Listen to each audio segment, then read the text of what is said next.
Hello, I go by Holocaust Agent, and you have been watching several of my videos likely. And if you have been watching my videos, which are average 14 to 15 minutes in length, they're usually discussions on media and writing. Not necessarily like the blog, the Holocaust Editorial, which is distinctly about media and writing. It's a little different than that. I want this to be a separate entity. So I'm going to discuss with you today some of the finer points. I do book discussions, but I'm going to do other things today. Mostly, this episode is going to be me talking to you guys about uh, the industry of writing, but it's going to be a separate entity to what I've talked about before. See, I received some questions from several anonymous posters, basically asking the fundamentals of writing and publishing. Now, if you're a young guy, I'm a young guy, but if you're young, like me, and you want to get published, it's hard to break into. I mean, it really is. You're talking about becoming one of the best writers in the world, the most well respected individual who has broken barriers, has crossed party lines, has crossed country lines, and has made millions in book revenue. Not possible. It's not easy. Crazier things have happened though, but I think you're more likely to hit the lottery than sell a number one bestseller. Because regardless, playing the numbers is still at least designed to get you millions of dollars. Writing is designed to keep you from having to go to the poorhouse, and even then, it's not necessarily true. So, we're going to discuss the do's and don'ts and a lot of other things in this quarter hour here. A little less than that, but let's delve into the into it. When you have the skills to write, you're very well on your way of finding your niche. Where is your little place in the writing sphere? Are you a fiction writer? Are you an article writer? Are you a nonfiction writer? Are you a interviewer? Do you want to work for a magazine? Do you want to work for a publisher? Do you want to eventually become a literary agent? These are questions you need to ask yourself. And a lot of people nowadays just skip the formalities and just say, I'm just going to publish my book. Pot calling the kettle black here because that's what I'm doing, but I'll tell you this much. It's not going to bode well. Like, I believe I'm not going to make a dime. And if I do make a dime, it's going to be seldom. It's going to be very seldom if I sell my book. If I self-publish, it's even less likely. Now, marketing is what you're going to need to know. Writing is simple. Writing's simple. I mean, if you've graduated high school, you know how to write. Let's be fair.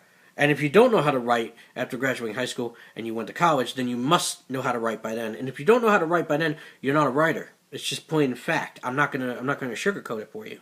So there's two things you can do. One, you can self-publish and shoot for the moon.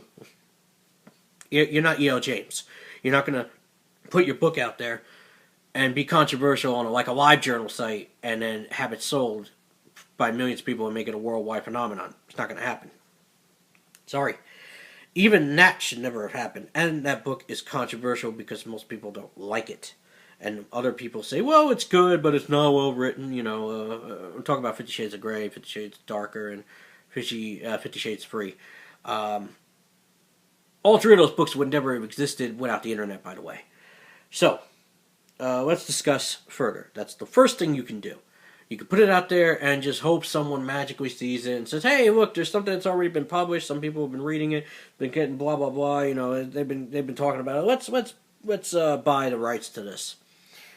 The second thing you can do is the old-fashioned way, the hardest way of getting published, really, especially nowadays. Finding a publisher that takes what you write, querying them. A query letter, of course, is a small supplementary of what's in the story, a little bit of background on you, So think of it as a synopsis, a bibliography, a biography page, and a bibliography page if you're a nonfiction writer, or it's more if you're a nonfiction writer, you're most likely going to use a different type of query, which is more of a statement saying, "Oh, I'm going to write this. How much are you going to pay me? This is how much I'm going to need to do the book." But we're talking about fiction here, so if you're going to write fiction, you got to do it that way. That's the old-fashioned way. Better to get yourself an agent. An agent you send your work to. The agent decides whether or not they want to represent you. They're going to get about 30% off the top, which means you're already in the hole if you make no money whatsoever. This is why you should publish as a hobby, not as a job. So, that agent is going to represent you, like a lawyer represents you. They are going to fight for your fundamental book rights, and they're going to fight for the subsidiary rights to be sold immediately. They want to get your book sold. But more importantly, they want to sell the movie rights. They want to sell the series deal. They want to sell everything. Because once that's sold, you're going to make a shit ton of money, whether or not it actually gets picked up by Hollywood, Netflix, or the local channel down the street. Now, that's your second option, the hardest option. The third option, I said there were just two options, but there is the all-inclusive unicorn option, which is you're going to be your own literary agent. You're going to self-publish, or you're going to you're going to try to publish yourself through an unsolicited publisher, which means that's a publisher that's an unagented, unsolicited, meaning you could send it there, they're going to be like, okay, we'll look it over. And if they decided you're going to have to market, you're going to have to run, you're going to have to do you're going to make up the mileage yourself. Not easy if you don't have those skills. Not easy if you know jack about the business. Not easy if you don't know anything. And I'm telling you, what agents used to do years ago, and I've stated this many times before, what agents used to do, you now have to do for yourself. Not an easy task. Not at all for some young guy or girl who just barely broke into the market, barely understands what they're doing, and has barely edited and paid off their editor, has barely paid off anybody. It is impossible because of all of those finances, which, let's say your book is a small business. You now run the finances on that business. You have to pay your agent if you have one. You have to pay your illustrator. You have to pay everybody. You even have to pay sometimes the publishing rights. There are rights that you need to pay to the publisher at times. Not always. It depends. If you're doing vanity press, that's on you. However, if you look into it deeper, publishing itself is the difficult part. It is the math of writing. Editing is the math of writing as well. We know from experience here that writing itself is an art form. It absolutely is. It is our dignitary typing or writing that invokes these worlds or these thoughts, and they're compressed into a nice, well-bound book that go out and people read and they are influenced. That's the art form of it. The business form is getting that book published. And that business is not easy. It is so cutthroat, it makes journalism look like a bunch of nice, fluffy white clouds in a peaceful paradise in comparison. However, it's not impossible to get published.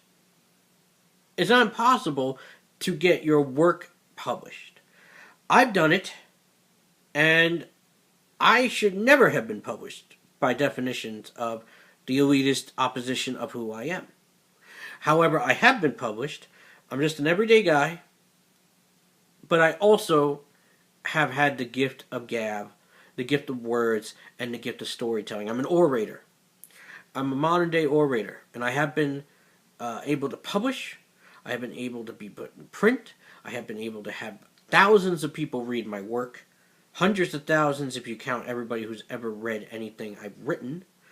And I've been thankful, but I've not made a dime from it. That's the business side. And I don't mind that I made a dime because I'm happy that people are reading me. And I hope in the future it pays off. As you will. Now, you're a young writer. Let's say you're in your teens, you're in your early 20s, and you have done nothing else but have struggled to want to be published. That is your goal. Where most people want to have a 401k plan, you want a book on the shelf, and I completely respect that. But no, you're going to struggle. The life of an artist is never easy, but this is not a life that we've chosen. This is a life we know is ours. We want this because we believe in it. We will suffer. We will go without. We will, strive for more, but our strife comes from what, we sacrificed. And I get that. And I respect it. As a writer, I respect it wholeheartedly. Now, what else can I say about this? I mean, if we take the two, if not three things that I've discussed, you have three major choices. There's always another option. There's always the self-publishing option. There's always another option where you have someone look it over. There's always the ghostwriting option, of course. But I'm talking about if you're going to write, you want it to be you. I mean, ghostwriting is good for money. It's great for money. If you don't have a huge ego, and I don't, I would ghostwrite tomorrow if I was given the opportunity. But if you have a decent sized ego, you're not going to want to have anybody else's name on your work but yours. And it's a little sloppy but it's a business. It's a business. And it's not just skill, it's a business. Skill is measured by what? Really, what do we measure the skill for anymore? By the millions of dollars people make? I know there's plenty of horrible movies, for example, that were made that did not deserve the millions of dollars in revenue that they gained, but they sure as hell got him. Doesn't mean they had skill, doesn't mean they had talent. Plenty of actors out there that shouldn't be working, but they somehow make millions of dollars. Life isn't fair in that way, nor should it be, because it allows people who should not make it to make it. But that means everybody's got a chance, and if you have skill, you're more likely to have a chance. I'm not going to sugarcoat it. Most people, including myself, are likely not to be famous writers.